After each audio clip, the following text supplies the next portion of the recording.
मैं 14 साल की थी जब मेरी दीदी एक बच्चे को जन्म देते हुए मर गई। माँ बाप ने बच्चे की खातिर मेरी शादी जीजा से करने का फैसला कर लिया, लेकिन मुझे अपने जीजा से बहुत डर लगता था क्योंकि वो बहुत हट्टा कट्टा मर्द था और मैं 14 साल की नाजुक लड़की। मेरे मना करने के बावजूद भी मेरी शादी मेरे जीजा से कर दी गई। सुहाग रात में वह मेरे करीब आया तो मैं उसे देखकर डर गई थी। कहने लगा, डरती क्यों हो तुम्हें? मेरी गोद में मेरा छोटा सा भांजा रोए जा रहा था। मैं खुद उस वक्त सिर्फ 14 साल की थी। मैं समझ नहीं पा रही थी कि उसे चुप कैसे कराऊं। वह बस रोए जा रहा था, चुप होने का नाम ही नहीं ले रहा था। उसे गोद में बहला बहलाए मैं थक गई थी। मेरी माँ सदमे से अपने कमरे में पड़ी हुई थी। बार बार उन्हें बेहोशी के दौरे पड़ रहे थे। मैं खुद भी एक बहुत बड़े गम से गुजर रही थी क्योंकि मेरी दीदी बच्चे की पैदाइश के होते ही दुनिया से चली गई थी। लेकिन जब वह बच्चा चुप न हुआ तो मैं खुद भी रोने लगी। मेरी आवाज़ सुनकर पापा मेरे कमरे में आ गए। मुझे उस बच्चे के साथ रोते देखा तो कहने लगे, गौरी क्या हुआ है, बेटा रो क्यों रहा है? मैंने कहा, पापा यह बच्चा चुप ही नहीं हो रहा है, मैं इसे कैसे चुप करवाऊँ? मेरे पापा ने उस बच्चे को गोद में लिया और ठंडी सांस भरी। कहने लगे, इसने भी तो आते ही अपनी माँ को खोया है, क्या कर सकते हैं? बड़ी मुश्किल से मैंने अपनी माँ को और अपने भांजे को संभाला था। आखिर 8 दिन बाद जाकर आहिस्ता आहिस्ता मेरी माँ की तबीयत कुछ ठीक हुई थी। फिर भी वो अपनी बेटी को याद करके बहुत रोती थी, लेकिन उन्होंने अपने नाती को संभालना शुरू कर दिया था। मेरी दीदी की मौत के बाद मेरे जीजा एक बार भी हमारे घर में नहीं आया था। मेरी दीदी और जीजा की मोहब्बत की शादी थी, एक दूसरे पर जान छिड़कते थे दोनों। लेकिन मेरी दीदी उम्र बहुत कम थी। पहले तो पापा माँ इस शादी से बिल्कुल खिलाफ थे। उनका कहना था कि अभी मेरी बहन जिसका नाम सुहाना था उसकी उम्र बहुत कम है, हम अभी अपनी बेटी की शादी नहीं करना चाहते। लेकिन दीदी भी जिद पर आ गई थी और उधर जीजा ने भी घर का पीछा नहीं छोड़ा था। यूं मजबूरन माँ पापा को दोनों की शादी करवानी पड़ी क्योंकि उन्हें डर था कि कहीं दीदी जज्बात में आकर कोई गलत कदम न उठा ले। लेकिन बच्चे की पैदाइश पर भी मेरी दीदी इस दुनिया से चली गई थी। उसकी उम्र इतनी ही लिखी हुई थी। 1 महीना गुजर गया था। अब तो बच्चे को मेरी गोद की आदत सी लग गई थी। जब जीजा हमारे घर आया उस वक्त उसकी दाढ़ी बढ़ी हुई थी, आंखें लाल थी। बस थोड़ी ही देर उसने अपने बेटे को गोद में लिया था, उससे प्यार किया था। मेरी माँ कहने लगी कि गौरी अभी बहुत छोटी है, बड़ी मुश्किल से संभलती है बिट्टू को, और मैं तो वैसे ही बीमार रहती हूँ। जब से सुहाना की मौत हुई है मुझे तो ऐसा लगता है मेरे अंदर से आधी जान किसी ने निकाल ली हो। जीजा कहने लगा, आंटी भगवान की मर्जी है, क्या कर सकते हैं। आप तो फिर भी एक दूसरे से कहकर अपना दिल हल्का कर सकती हैं, एक दूसरे को हौसला दे सकती है। मेरे बारे में भी तो सोचो। खाली घर में मुझे सुहाने की आवाज़ें सुनाई देती है। मैं किसी दिल से कहाँ अकेला रहता हूँ यह मैं ही जानता हूँ।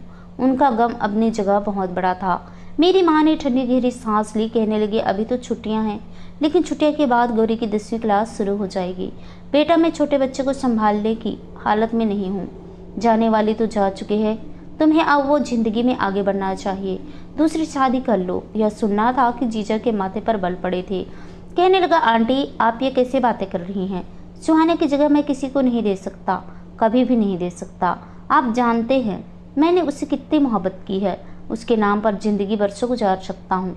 मेरा बच्चा थोड़ा सा बड़ा हो जाए तो मैं उसको अपने साथ ले जाऊँगा। मेरी माँ कहने लगी, मैं जानती हूँ तुम सुहाना जैसे मोहब्बत किसी से नहीं कर सकते, लेकिन तुम्हारे बच्चे हो तो माँ की ज़रूरत है ना। जीजा कहने लगे, क्यों, क्या मौसी नहीं पाल सकती? गौरी तो अभी छोटी है, सिर्फ 14 साल की है, आपको कौन सा अभी इसकी शादी कर देनी है?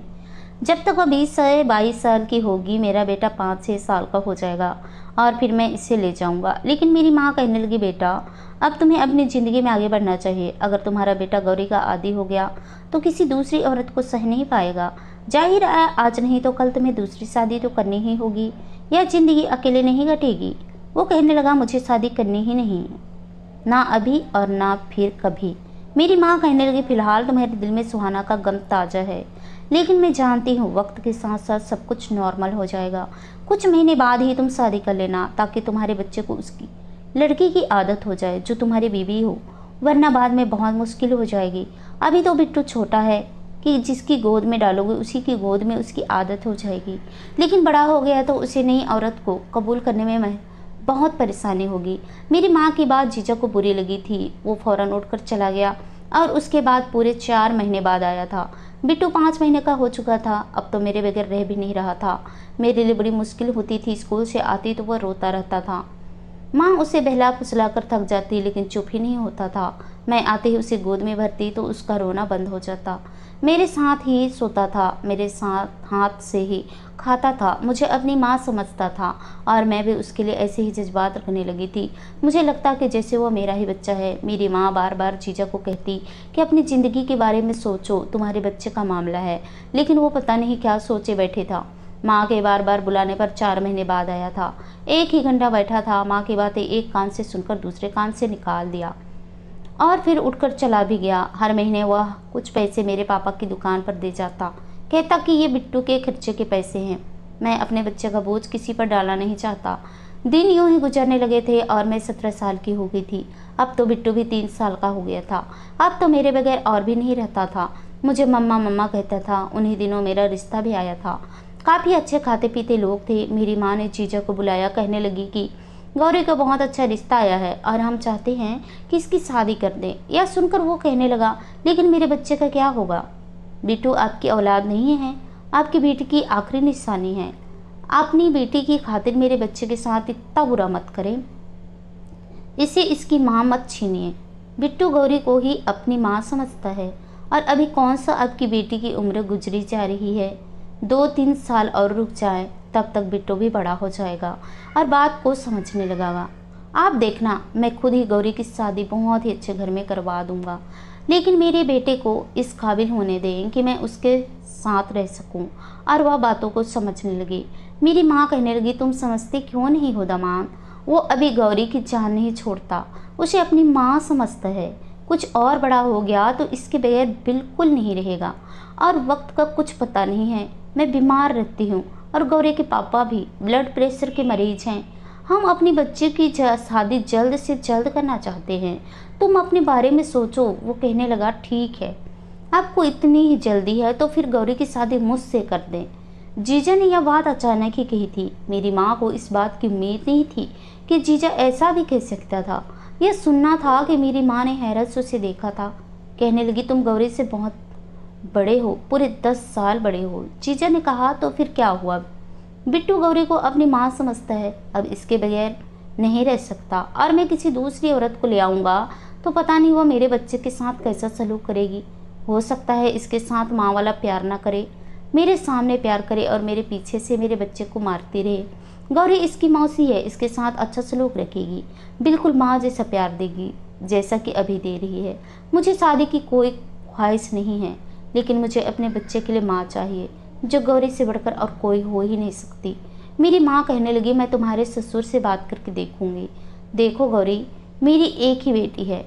अगर तुम उसे अपनाना चाहते हो तो पूरे दिल से अपनाना, सिर्फ बिट्टू की माँ की हैसियत से नहीं बल्कि अपनी बीवी की हैसियत से भी अपनाओ, ताकि मुझे शादी के बाद अपनी बेटी की तरफ से फिक्र ना रहे। यह बात सुनकर जीजा के माथे पर बल पड़े थे।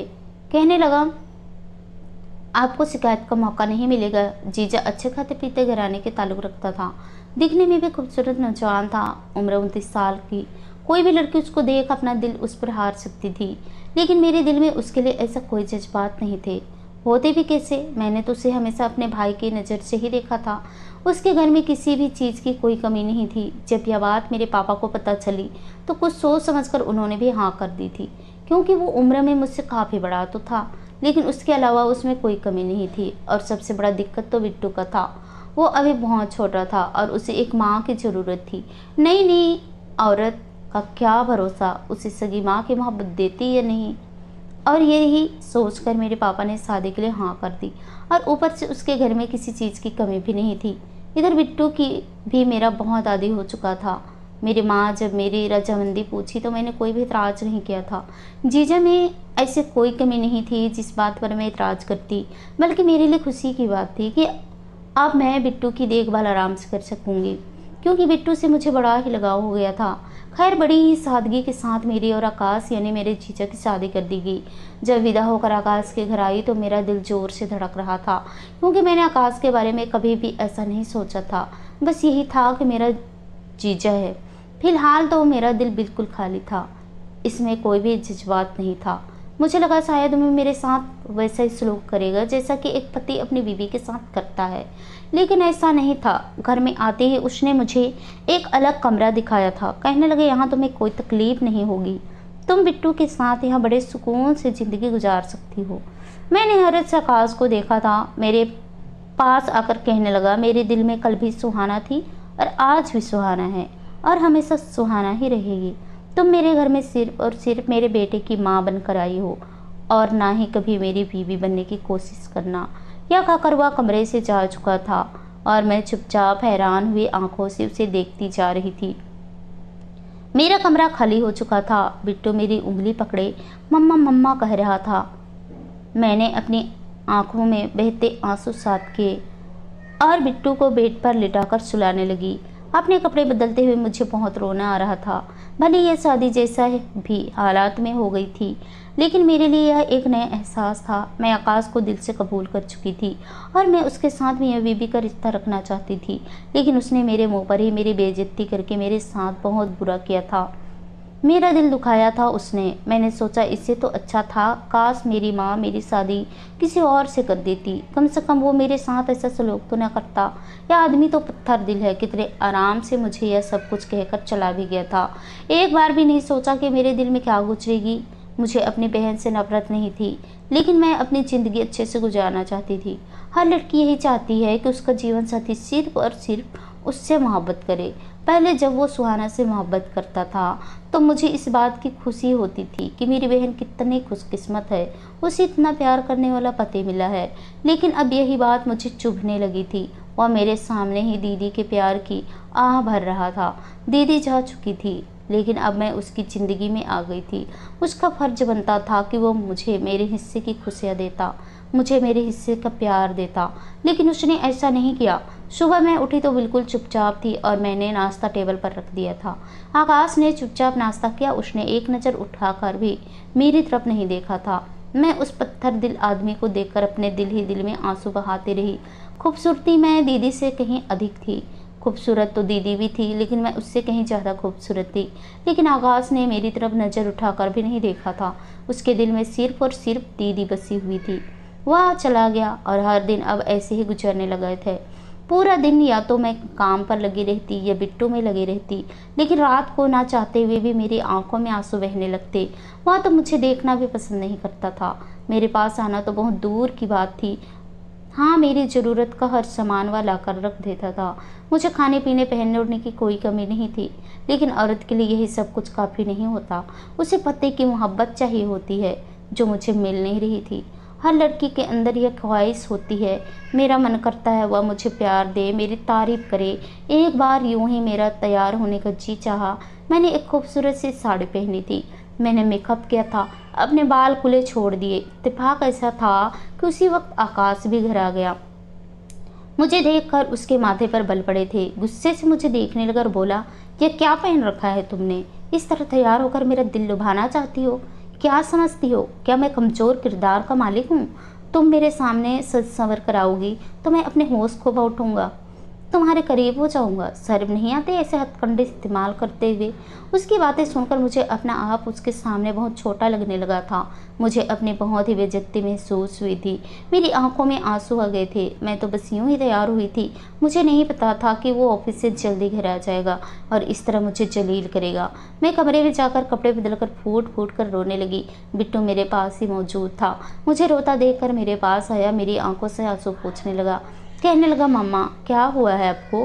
क्यों रो रही हैं? पापा ने आपको डांटा है। मैं तो आपका प्यारा बेटा हूँ ना। छोड़े पापा को, मैं आपको अभी माथे पर प्यार करता हूँ। आप ठीक हो जाओ। जिस तरह मैं उसे भलाया करती थी वह भी मुझे भला रहा था। उसने मेरे माथे पर प्यार किया तो मैंने अपने आंसू साफ किए। रोते हुए मैंने अपना सारा मेकअप बिगाड़ दिया था। मेरी लिपस्टिक पूरे मुंह पर फैल चुकी थी और काजल भी गालों तक आ रहा था। मेरे दिल में उस वक्त बिट्टू के लिए जरा भी कोई एहसास नहीं था, बल्कि मुझे उस पर गुस्सा आ रहा था। ना जाने क्यों मुझे एकदम से यह महसूस होने लगा कि जैसे अगर मेरी ज़िंदगी में बिट्टू ना होता तो शायद आज मेरे साथ यह सब कुछ ना होता। बिट्टू की वजह से ही मेरी शादी आकाश के साथ हुई थी, जो कि मैं बिल्कुल नहीं चाहती। बिट्टू ने मेरा ऐसा हुलिया देखा तो अपने छोटे छोटे हाथों से मेरा चेहरा साफ करने लगा। कहने लगा, मम्मा आप तो प्यारी सी भूतनी बन गई हैं। मैं अभी आपका चेहरा साफ करता हूँ, वरना पापा डर जाएंगे और आपसे भी लड़ेंगे। उसकी बात सुनकर मेरे चेहरे पर मुस्कुराहट फैल गई थी। वो तो मासूम सा बच्चा था, लेकिन उस दिन के बाद से दोबारा मैं कभी तैयार नहीं हुई थी। मैं तो बड़ी ही शरारती टाइप की लड़की हुआ करती थी। बहुत दिल चाहता था कि बोलूं, हंसूं, खेलूं, तैयार हूं, मेकअप करूं और खूब रंग बंग के कपड़े पहनूं। लेकिन उस दिन के बाद से दोबारा एक बार भी मेरा दिल यह सब करने को नहीं चाहा था। मैं अब 20 साल की हो चुकी थी, मेरी सालगिरह थी, और पता नहीं उस दिन मेरे दिल में क्या आई कि मैंने अपनी पसंद का लाल रंग का एक फ्रॉक पहना था। बाल भी खुले छोड़ दिए थे। अब यह दिन का समय था और अब आकाश के आने का समय नहीं था। हल्का फुल्का मेकअप भी मैंने अपने चेहरे पर कर लिया था। बिट्टू मेरे पास ही मौजूद था। अब तो उसकी स्कूल जाने की भी उम्र हो चुकी थी। कभी कभी जब मैं बहुत ज़्यादा बेचैन होती तो मेरे दिल में बिट्टू के लिए गुस्सा आने लगता था, लेकिन अगले ही पल मैं अपने इस एहसास को झटक दिया करती थी। यह तो मेरा भांजा है, मुझे मम्मा मम्मा कहता है। मैं बिल्कुल अपनी औलाद की तरह उससे मोहब्बत करती थी। उसके बाप की सज़ा मैं बिट्टू को क्यों दूँ? उस दिन मैं तैयार बैठी थी जब बिट्टू ने मोबाइल में मेरी तस्वीर बनाकर आकाश के नंबर पर भेज दी। मैं इन सब बातों से बिल्कुल अनजान थी। बहुत वक्त के बाद मेरा शाही पनीर खाने का दिल कर रहा था। मैं उठकर किचन में चली गई और शाही पनीर बनाने लगी। हम दोनों माँ बेटा बैठकर अभी खाना ही खा रहे थे कि तभी गुस्से से आकाश घर में दाखिल हुआ था। मुझे इतना तैयार देखकर अगले ही पल अपना मोबाइल मेरे सामने पटक दिया। कहने लगा, यह सब कुछ क्यों किया? तुम्हें शर्म नहीं आती? मैं वहाँ मीटिंग में बिजी हूँ और तुम मुझे बार बार अपनी तस्वीर भेज रही हो। मैंने कितनी बार तुम्हें समझाया है कि मेरे सामने इस तरह की हरकतें मत किया करो। तुम्हारी मेरी नज़र में कोई भी अहमियत नहीं है। तुम सिर्फ और सिर्फ मेरे बच्चे की माँ हो। मैं तो बस हक्का बक्का उसका चेहरा देखती रही, क्योंकि मुझे तो कुछ भी नहीं पता था। अगले ही पल उसने मेरा मुंह दबाकर मुझे जोर से झटक दिया। मेरे हाथों से सुर्ख रंग की कांच की चूड़ियाँ थी, जो मैंने बड़े ही दिल से अपने ड्रेस के साथ मैचिंग करके पहनी थी। अगले ही पल उसने मेरा हाथ टेबल पर मारा था जोर से। टेबल पर हाथ लगने से चूड़ियाँ टूटकर इधर उधर बिखर गई थी। बिट्टू तो डरकर पीछे छुप गया था। कांच मेरे कलाइयों में छुप गया था और मैं बस सिसके भर कर रह गई थी। मुझे तो पता नहीं चला कि कौन सी तस्वीर आकाश के नंबर पर भेजी गई थी। वो तो बिट्टू था जो अपनी नादानी में मेरी तस्वीर उसने अपने बाबा के नंबर पर सेंड कर दी थी। आकाश के गुस्से का निशाना मैं बनी थी। शायद तैयार होना, अपनी मनमर्जी अपने कपड़े पहनना, अपनी पसंद का खाना खाना, सब कुछ मुझ पर हराम हो चुका था। मैं अपने कमरे में बंद होकर कितनी ही देर तक अपने जज्बात और अपने अरमानों का गला घोट कर रोती रही। मेरी आंखों से आंसू बह रहे थे। उस रात एक पल के लिए भी मेरी आंखें बंद नहीं हुई थी। बिट्टू दरवाज़ा बजाता रहा, लेकिन मैंने दरवाज़ा नहीं खोला। वो अपने बाप के पास ही सो गया था। अगली सुबह जब मैं कमरे से बाहर निकली तो मेरा रवैया बिल्कुल बदल चुका था। आकाश मुझे पलट कर देख रहा था। उसे लगा शायद मैं कुछ बोलूँगी, कुछ शायद करूँगी या बिट्टू के साथ बुरा सलूक करूँगी, ताकि उसे मुझे डांटने का फिर से मौका मिल जाए। लेकिन मैं एकदम से चुप थी। दिमाग में सिर्फ यही बात थी कि मैं सिर्फ और सिर्फ बिट्टू की माँ हूँ और मेरा यहाँ कोई दूसरा काम नहीं था। मेरा काम यहाँ सिर्फ बिट्टू का ख्याल रखना और अपने पति की ज़रूरतों को पूरा करना था। मैंने अपना मन तो कब का मार लिया था। सारी मोहब्बत, सारे जज्बात, सारे ख्वाब जो मेरी उम्र की लड़कियाँ दिखती है, मैंने देखना छोड़ दिए थे। बड़े प्यार से मैंने बिट्टू को नाश्ता करवाया था। उसके बाद उसे स्कूल छोड़ा, घर के सारे काम काज किए थे। मेरे जितने भी नए सूट थे, कीमती महंगे जोड़े जो मुझे मेरी माँ ने लेकर दिए थे, मैंने इस सबको आग लगा दी थी। मैंने खुद पर अब ध्यान देना छोड़ दिया था। कितने कितने दिन तक मैं कंघी भी नहीं करती थी। खैर, मैं बिट्टू के साथ साथ आकाश की हर जिम्मेदारी निभाती थी। मैंने आकाश से बोलना ही छोड़ दिया था। कभी ज़रूरत होती तो बोल देती, वरना अपने कामों में ही लगी रहती। मुझे ये चुपचाप कामों में लगा देखकर अब शायद आकाश को भी एहसास होने लगा था। कभी कभी वो मुझसे बात करने की कोशिश करता, लेकिन मैं वहाँ हाँ में जवाब दे देती। फिर उसकी हिम्मत ही नहीं होती थी मुझसे बात करने की। लेकिन अब मुझे इस सब बातों से मेरे जज्बात तो कब के ख़त्म हो चुके थे। बिट्टू स्कूल जाने लगा था, पढ़ाई में भी बहुत अच्छा था। अब तो जो टाइम बचता मैं उसकी पढ़ाई में बिजी हो जाती। ना ही मुझे अपनी खूबसूरती को बनाए रखने का शौक़ था और न ही सजने संवरने का चूड़ियाँ क्या होती है यह तो मैं भूल ही चुकी थी। कोई भी फंक्शन हो, कोई भी त्यौहार हो, मैंने कभी सज संवर कर नहीं जाना था। इस बार जब त्यौहार आई तो शायद आकाश नोट कर चुका था। वो जब बिट्टू को मॉल लेकर गया तो मुझे भी चलने के लिए कहने लगा, लेकिन मैंने काम का बहाना बनाकर मना कर दिया। जब आकाश बिट्टू के साथ वापस आया तो बड़ा ही खुश था। मेरे पास आया और एक खाकी कागज़ मेरी तरफ बढ़ा दी। कहने लगा, यह मैं तुम्हारे लिए लाया हूँ। यह कहते हुए वह कुछ हिचक जा रहा था। चेहरे पर शर्मिंदगी भी थी। मैं तो हैरान थी, इतने सालों में वो मेरे लिए आखिर क्या चीज़ लेकर आया था। मैंने बेयकीनी से उसकी तरफ देखा था और फिर बगैर किसी भाप के मैंने उसे खोलकर देखा तो उसमें कांच की लाल रंग की चूड़ियाँ थी जो कभी मेरी पसंदीदा हुआ करती थी। मैंने एक सरसरी से नज़र चूड़ियाँ पर डाली और कहने लगी, ये अब किसके लिए लाए हैं? आकाश मुझे हैरत से देखने लगा। बोला, मतलब अपने बेटे की माँ के लिए लाया हूँ, तुम्हारे लिए लाया हूँ। तुम्हें लाल रंग की चूड़ियाँ पसंद है ना, तो पहन लो। मैं तो जितना हैरान होती उतना ही कम था। नज़र उठाकर जो उसकी तरफ देखा, एक पल को मुझे उसकी आंखों में अजीब सी कशिश महसूस हुई थी। कुछ ऐसा ज़रूर था जिसने मुझे नज़रें चुराने पर मजबूर कर दिया था। शायद उसे इतने सालों में एहसास हो चुका था कि मैं उसकी बीवी हूँ। उसकी पहली बीवी तो मर चुकी थी, लेकिन उसकी ज़िंदगी में एक और दूसरी औरत भी थी। यही वजह थी कि उसके घर में हम एक जायज़ रिश्ते में होने के बावजूद भी एक दूसरे से दूर थे, क्योंकि वह दीदी को अभी तक भूला नहीं था। लेकिन शायद अब उसके दिल में मेरे लिए मोहब्बत जागने लगी थी। मैंने चूड़ियाँ लेकर वही सिल पर रख दी और कहा कि अभी मैं काम कर रही हूँ, आपका बहुत बहुत शुक्रिया। इतना कहने के बाद मैं वहाँ से जा चुकी थी। लेकिन मुझे अब इन चीज़ों से कोई फ़र्क नहीं पड़ता था। त्यौहार थी तो सभी तैयार थे। मैं घर के कामों में लगी रही। मेरे माँ बाप भी वहीं आ चुके थे। बाकी ख़ानदान से भी लोग हमारे यहाँ पर मिठाई देने आए थे। सब लोग मुझसे कह रहे थे कि तुम्हारी उम्र की लड़कियां तो दो दो बच्चों की माँ बन गई हैं और आज भी पूरी तरह तैयार रहती है, हाथों में चूड़ियाँ पहनती है, खूब मेकअप करती हैं, अपने आप को खूब संवर कर रखती है। लेकिन तुम तो किसी उजड़ी हुई हालत में रहती हो। आकाश ने मुझ पर ध्यान दिया तो मेरे पास चलाया। कहने लगा, तुम यह सब कुछ अकेले क्यों कर रही हो? देखो सभी तैयार हैं, एक तुम हो कि घर के कामों में घन चक्कर बनी हुई हो। चलो जाओ, यह काम छोड़ो और तैयार हो जाओ। आज आकाश मुझे मुस्कुरा कर देख रहा था। कहने लगा, तैयार हो जाओ। और मुझे जितनी हैरत होती उतनी कम थी। वह मेरे करीब आने की कोशिश करने लगा था। मैंने कहा, आपको याद आ गया, इतने सालों में तो ना जाने कब से इसी हाल में रहती चली आ रही हूँ। साल में ना जाने कितने त्यौहार आते हैं, लेकिन मैंने कभी नए कपड़े नहीं पहने। इससे पहले तो आपने कभी ध्यान नहीं दिया। आज आपको क्यों एहसास हो रहा है? मेरे सवाल पर वो लाजवाब हो चुका था। मेरी माँ ने भी मेरा हाथ पकड़कर कहा, मेहंदी क्यों नहीं लगवाई तुमने? और ना ही नए कपड़े पहने हैं और ना ही ज्वेलरी पहनी है। तुम्हारे पास तो सोने की ज्वेलरी भी पड़ी हुई है, सुहाना के हिस्से की भी तुम्हारे पास है। तुम्हारे पास किसी चीज़ की कोई कमी नहीं है। मैं बस एक प्रीति से मुस्कुराहट अपने चेहरे पर सजावट आई थी।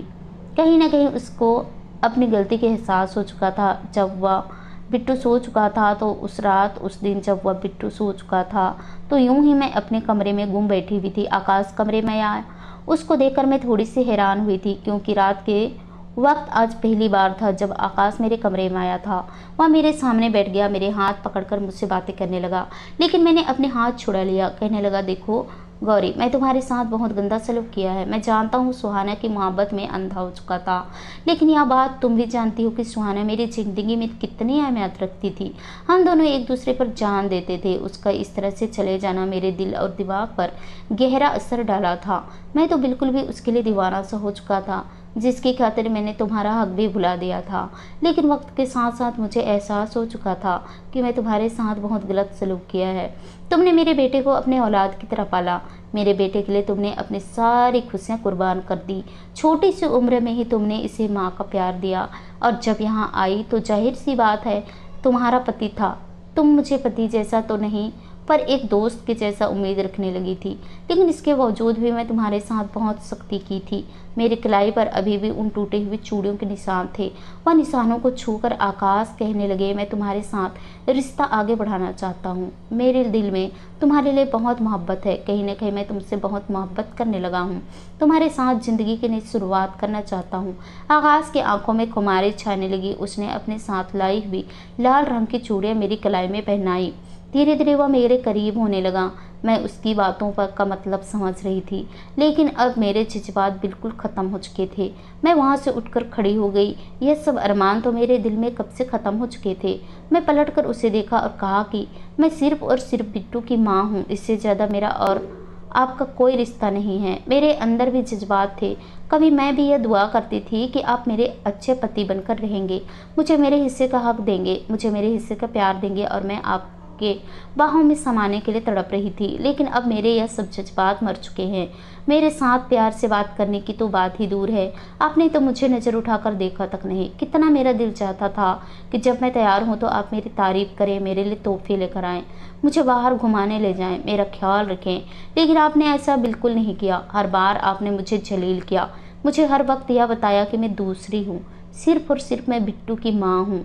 अब जब सब जज्बात राख हो चुके हैं तो आप मुझे सुहाने ख्वाब दिखा रहे हैं, मुझे समझाना चाहते हैं कि मैं आपके साथ नई ज़िंदगी की शुरुआत करूं। तो देखिए, अगर आपके अंदर जज्बात जाग रहे हैं और अपने अंदर के जज्बात को ठंडा करना चाहते हैं तो बेहतर है जाएं और दूसरी औरत से शादी कर लें जो आपकी ज़रूरत को पूरा कर सके। मैं सिर्फ़ और सिर्फ बिट्टू की माँ हूँ, इसके अलावा कुछ भी नहीं। मेरे तरफ से आपको खुली आज़ादी है, आप तीसरी शादी कर सकते हैं। इतना कहने के बाद मैं कमरे से निकलकर बालकनी में चली गई थी। कुछ देर के बाद आकाश भी मेरे कमरे से जा चुका था। मैं वहीं बालकनी में खड़ी कितनी ही देर तक अपने आंसू को अपने अंदर उतारती रही। मैं चाहकर भी उसके लिए अपने अंदर जज्बात नहीं बना पा रही थी। औरत जब एक बार अपने दिल से दरवाजे किसी मर्द के लिए बंद कर देती है तो चाहे जो कुछ हो मर्जी कर ले, उसे कोई खोल नहीं सकता। औरत महरूम नहीं होती। बार बार जलील करने के बाद अगर कोई यह समझता है कि वह उस औरत को फिर से पहले जैसा कर देगा तो यह उसकी बहुत बड़ी गलतफहमी है। ऐसी ही अच्छी कहानी सुनने के लिए हमारे चैनल को सब्सक्राइब जरूर कीजिए।